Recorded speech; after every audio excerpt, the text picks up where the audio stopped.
সর্বনাশ করে। আব্বা এই শোনে, জান্নাতে যাবেন তিনটে কাজ করবেন। সর্বপ্রথম খুব কঠিন শক্ত মত বলবো, হালাল খেতে হবে। কি করতে হবে? মুসলমান না হাল হারাম বাসে মৌতো বাড়ি বসে আল্লাহর কি রে বাপ করিম চাচা এত সাঁটা সেঁটেছে, খেয়ে উঠে আলহামদুলিল্লাহ মাশাআল্লাহ, গোশতটা কে রেঁধে সালওয়ালি সাংঘাতিক রান্না হয়, বুঝতে পেরেছিস? এই বাবু, আগে মরে গেলি আল্লাহর কি রে বাপ ইন্না লিল্লাহ পড়তো, এখন মরে গেলি আলহামদুলিল্লাহ পড়। তার মানে মালটা যেদিন মরে গেছে ওদিন তো গোশ আলু আর ডাল খাবো, ফেরে 48 দিনই আর একবার কথা বলে না পাবো। আগে তো মৌতো বাড়ি চেয়ার টেবিল ফেলে খাওয়াচ্ছে, হ্যাঁ না না মানে কি ওর বাপের বে হচ্ছে। সারা মুসলমানেরা কবে হারাম খাওয়া ছাড়বে? খোদার কসম রাসূলুল্লাহ বলে যাচ্ছে, আদ-দুআ ও মুখুল ইবাদা, মুমিন মুসলমানের হাতিয়ার হলো দোয়া। দোয়ার এমন পাওয়ার আছে, আমেরিকার পরমাণু বোমাকে হার মানিয়ে দেবে মুমিনের দোয়া। AK-47 হার মেনে যাবে ইমানদারের দোয়া। তবে দোয়া কবুল হওয়ার শর্ত হলো একটা, সেটা কি? হালাল খেতে হবে। আমার গ্রামের একটা লোক খুব গরিব মানুষ, বুঝতে পারছো, আল্লাহর কাছে দোয়া করতে, আল্লাহ আমি গরিব মানুষ, আল্লাহ বাবু ওদিকে থাকা আব্বা ও বাবাজি পিছনের দিক তাকাচ্ছে, সামনে আমি বসে আছি, ছোট মতো মোলসা পছন্দ হয়নি, চাচা পিছনে দেখতে। বাবু আমাদের গ্রামের একটা লোক খুব গরিব মানুষ, আল্লাহর কাছে দোয়া করতে, আল্লাহ 2000 টাকা যদি আমি গুড়িয়ে পাই, আল্লাহর কি 1000 টাকা আমি নেবো, আমি গরিব মানুষ, আর 1000 টাকা শুক্রবার মসজিদে নামাজ পড়তে যাব, আমার বাপ এক জমা নেয় 1000 টাকা তোমার দেব, কত 2000 টাকা পেলে 1000 আমি নেবো, 1000 শুক্রবার তো যাবো মসজিদ তোমার দেবো। মাল 3 দিন পরে ফকির তো গিয়া হাই রোডতে ঘরে ঢুকতে দেখে রাস্তার মাঝখানে দুটো 500 টাকার কড়কড়ে নোট পড়ে হয়েছে। দুটো 500 মানে কত? কথা বলে না, বিসমিল্লাহ বলে তুলে। হারাম মালে চুমো খাওয়া লোক আছে না নাই? কথা বলে না। কিছু কিছু খ্রিস্টানের ছানা আছে দেখবেন, এরা মুসলমান বলে দাবি করে, লটারি টিকিট কেটে বিসমিল্লাহ আল্লাহ একবার দিস, আল্লাহ প্রতি সপ্তাহে কাটতিস, আমার কপাল পুড়ে গেল, আল্লাহ একবার দে। আগো বিসমিল্লাহ বলে চুমো খায় না গায়, এও কি করে টাকাটা পেয়েছে, টক তুলে বিসমিল্লাহ আলহামদুলিল্লাহ আল্লাহ মাস পকেটে রেখে এবার হাত তুলে বলতে, আল্লাহ তোমার কি আমার ওপর বিশ্বাস টিশ্বাস নেই? আমি কি তোমার দিতুনি? তুমি আর 2-3 দিন সহ্য করতে পারলে না? আমি বললুম আমার বাপ এক জমা নেয়, আমি কি তোমার দিতুনি? তুমি মালটা হাতে পেয়ে আগে নিজেরটা কেটে লেছো। এরা ওয়াজ মনে হয় বুঝতে পারে, বুঝতে পারে। আরে ও দোয়া করেছিল কত কত 2000 পেয়েছে কত? ও মনে মনে করতেছে আল্লাহ মালটা হাতে আগে নিজেরটা কেটেলে, এ শালা গবন মুসলমান না, কথা বলে না। খোদার কসম দুটো পায়ে ধরে বলে যাচ্ছি, হালাল খাও, হালালে বরকত আছে, হারামে বরকত। বলো বলো আমি নবে বাবু, আমি একটু বাস্তব কথা বলি তো, কিছু কিছু লোকের সেন্টিমেন্ট লাগে। আপনাদের এলাকায়ও পরীক্ষা করে দেখে নেবেন, যারা লোকের ঝেড়ে খায়, মেরে খায়, কেড়ে খায়, ভোটার টাকা করেছে, জব কার্ডের টাকা মেরে খেয়ে 4 তলা বিল্ডিং করে, এ শালারা বেশি বিপদে পড়ে না মরণের আগে দুনিয়ায় এদেরকে আল্লাহ দেখাবে, মরণের পরেও দেখাবে। হ্যাঁ না না কথা বলে না। পার্থ চ্যাটার্জির ঘর থেকে শুধু 50 কোটি টাকা ক্যাশ পেয়ে শালার পেট যান আমেরিকার রাজ্য। বেশি হারাম খাস নে, খোদার কসম দুটো পায়ে ধরে বলে যাচ্ছি, হালালে বরকত আছে, হারামে বরকত নাই। আরে বিশ্বনবী হাবিবুল্লাহ খালি নবীর ওয়াজ শুনে কাঁদেন। একটা নবীর ওয়াজ করি শোনেন। নবীজি একদিন আম্মা জান ফাতেমার বাড়ি গিয়ে একবার সুবহানাল্লাহ বলো। সুবহানাল্লাহ তুই গেছ কেন? একটু ভালোবেসে সুবহানাল্লাহ বলো, একটু জোরে সুবহানাল্লাহ বলো। নবীজি আম্মা জান ফাতেমার বাড়ি গেছে, খুব গুরুত্ব দিয়ে শোনে। দরজার কাছে গিয়ে নবীজি ডাকছে, ফাতেমা, আমা ফাতেমা। কোন আওয়াজ, নবীজি আবার ডাকছে ফাতেমা, দেখছে কোনো আওয়াজ নেই। রাসূলুল্লাহ আবার ডাকছে মা, আওয়াজ নেই। নবী ফিরে আসছে, হযরতে ফাতেমা ঘরের ভিতর থেকে আওয়াজ দিচ্ছে, আব্বা আব্বা। আমার নবী বলছে, ফাতেমা তুমি বাড়ি আছো, আমি তোমার আব্বা ডাকছি, আমার ডাকের আওয়াজ দিলে না? ইয়া রাসূলুল্লাহ, ইয়া হাবিবাল্লাহ নবী, হুজুর আপনি আমার বাড়িতে প্রবেশ করার আগে আপনার গায়ে যে চাদরটা আছে, ওই চাদরটা আমার ঘরের মধ্যে আপনি আগে নিক্ষেপ করে দেন।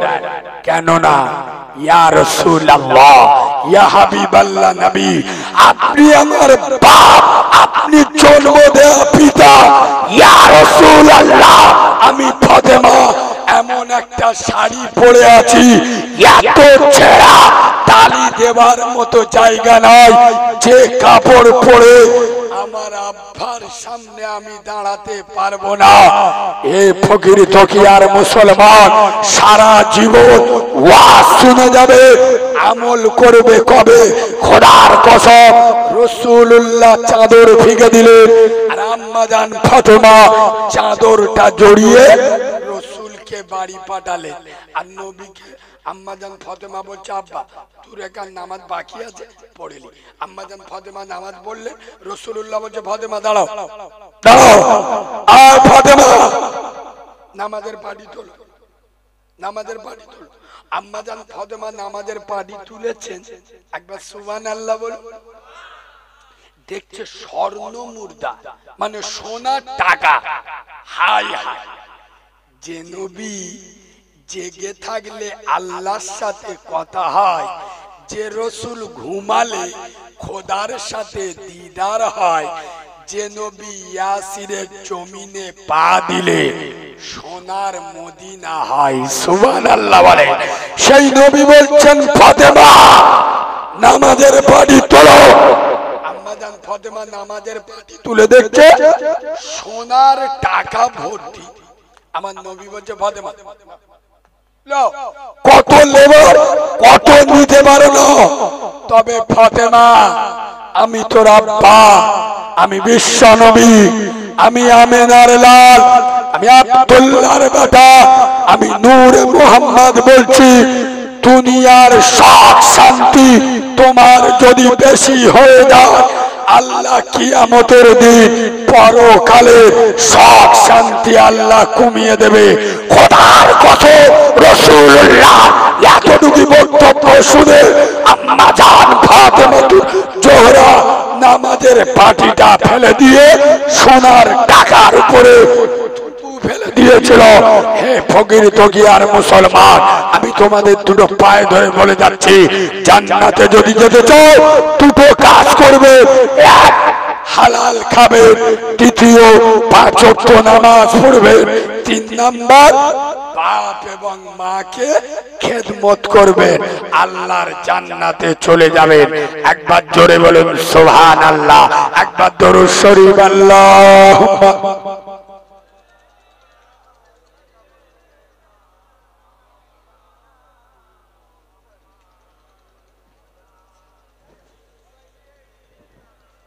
আব্বা আরেকটুখানি বললে আপনাদের কষ্ট হবে, আমি শেষ, আমার পরে আর বক্তা নেই। আরেকটুখানি বললে অসুবিধা হবে বাবু? হবে? তাহলে আরেকবার তাকবীর দেবো, আওয়াজ দেবেন, আওয়াজ দেখে আমি বুঝতে পারবো। নারে তাকবীর, আওয়াজ ভিজে আওয়াজ বেরোচ্ছে, এই আওয়াজে শয়তান লজ্জা করবে, এমন আওয়াজ দেবে শালা শয়তানের চোখ হলুদ হয়ে যাবে। এইরকম আওয়াজ দেন, নারে তাকবীর, নারে তাকবীর, নারে তাকবীর। 1 2 3, ইমান যেতে নাই দেরি। 4 5 6, নামাজ পড়লে আল্লাহ নেবে রিস্ক। সুবহানাল্লাহ বলবেন, আর একটু জোরে সুবহানাল্লাহ বলবেন। এটা লেখা আছে কোথায়? কোরআনে বলেছেন রহমানে, বিশ্বাস করে মুসলমানে।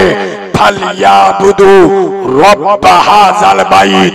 হে ফকির তকিয়ার মুসলমান, আমি আল্লাহ ডাকছি, আমার ঘরে চলে, আমার ঘরে ইবাদত কর। আল্লাযী আত'আমাহুম মিন জু, ক্ষুধা লাগলে খেতে দেবো, ওয়া আমানাহুম মিন খাউফ, কেউ মারতে এলে আমি আল্লাহ দেখে নেব। আমাদের আর কোনো ভয় আছে?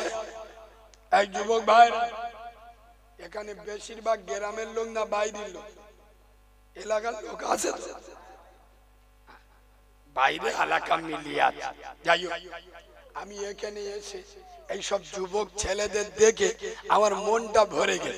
আমি সব জায়গায় বলি, এখানেও বলে যাচ্ছি, যারা মুরব্বী আছো তোমরা এবার বসে যাও, রিটার লাও, যুবকদের তুলে আনা, মসজিদের সেক্রেটারি করো যুবকদের, মসজিদের ক্যাশিয়ার করো যুবকদের, মাদ্রাসার দায়িত্ব দাও যুবকদের, জলসা ছেড়ে দাও যুবকদের। আমি নবীর মেম্বারে বসে বলছি, যুবকরা এগোবে, ইসলাম এগোবে। স্বয়ং আমার রাসূলুল্লাহ ওমরের মতো সন্ত্রাসীর জন্য দোয়া করেছে না করেন?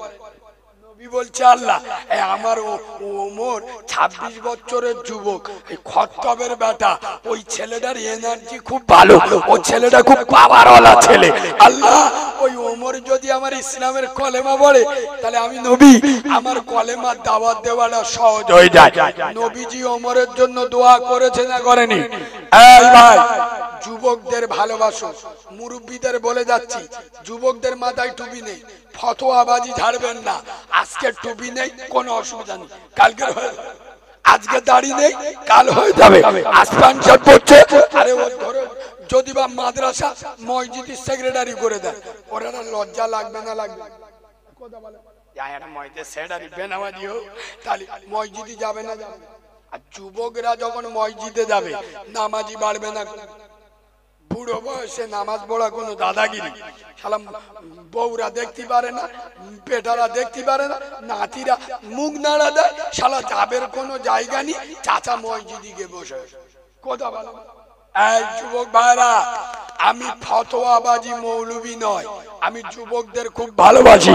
আমি যুবকদের পায়ে ধরে বলে যাচ্ছি, যদি 5 ওয়াক্ত নামাজ না পড়তে পারো, আমি তোদের যুবক ভাই, তোরা দুটো পায়ে হাত রেখে বলছি, সময় হলে দিনে একবার অন্তত আল্লাহর ঘর থেকে ঘুরে আসি।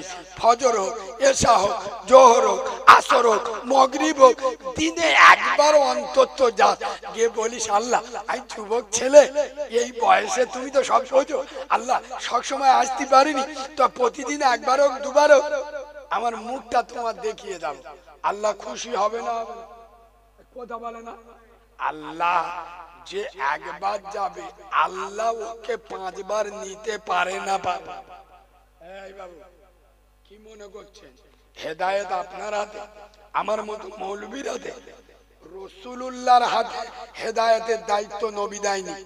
চাচা আবু তালেব কলেমা পড়েনি, রাসূল বলছে চাচা কলেমা পড়ো, কলেমা পড়িনি মরে গেল। নবী বলছে আল্লাহ তুমি যতক্ষণ নিষেধ না করবে আমার চাচার জন্য আমি দোয়া করব। আল্লাহ বলছে নবী যারা শিরিক করে মারা গেছে তাদের জন্য দোয়া কবুল হবে না। খোদার কসম হেদায়েতের মালিক আল্লাহ। এই যুবক ভাইরা আজ ইসলামে তোমাদের বড় অভাব। তোমরা গ্রামে গ্রামে কমিটি করো, অন্যায়ের বিরুদ্ধে রুখে দাঁড়াও, তোলাবাজির বিরুদ্ধে রুখে দাঁড়াও।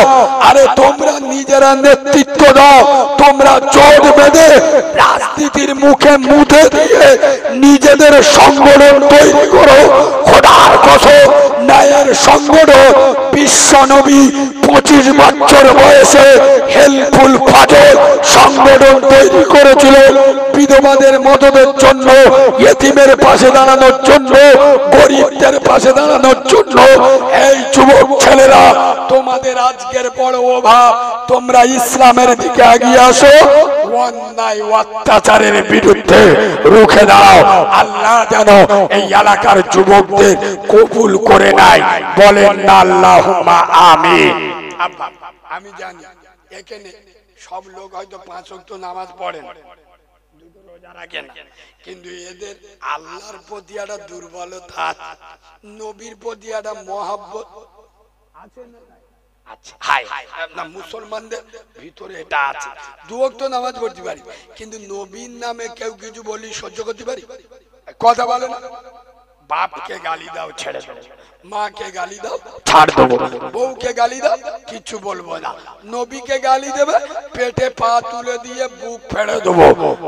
নারে তাকবীর, নারে তাকবীর। সেই নবীর মহব্বতে এতগুলো লোক এখানে বসে আছে। আমার নবী বলেছে আমার মতো অনাথের দোয়া আল্লাহ ফিরাইয়া দেয় না, আল্লাহ অনাথের দোয়া কবুল করে। এতগুলো লোকের ভিতরে আগামী বছর এই নবীর মহব্বতের জলসাটা হবে। এতগুলো লোকের ভিতরে আছো কোন সোনার তরুণ, আছো কোন সোনার নওজোয়ান, আছেন কোন সোনার বাবাজি, আছেন কোন তরুণ ভাই, উঠে দাঁড়িয়ে হাত তুলে বলবেন কালিমুল্লাহ ভাই জীবনে কত টাকা কোথায় গিয়েছে, আমি ওয়াদা করছি আগামী বছর এই নবীর মহব্বতের জলসা একটা জেনারেটরের ভাড়া যা হবে আমি একা দিয়ে দেবো। আছে আছে এখানে ইমানদার আছে ইনশাআল্লাহ, নবীর পাগল আছে।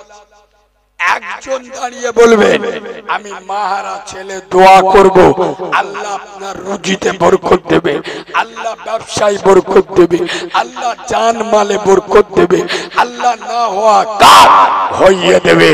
আছেন কোন সোনার আব্বা? একটা জেনারেটরের ভাড়া কেউ দেবে?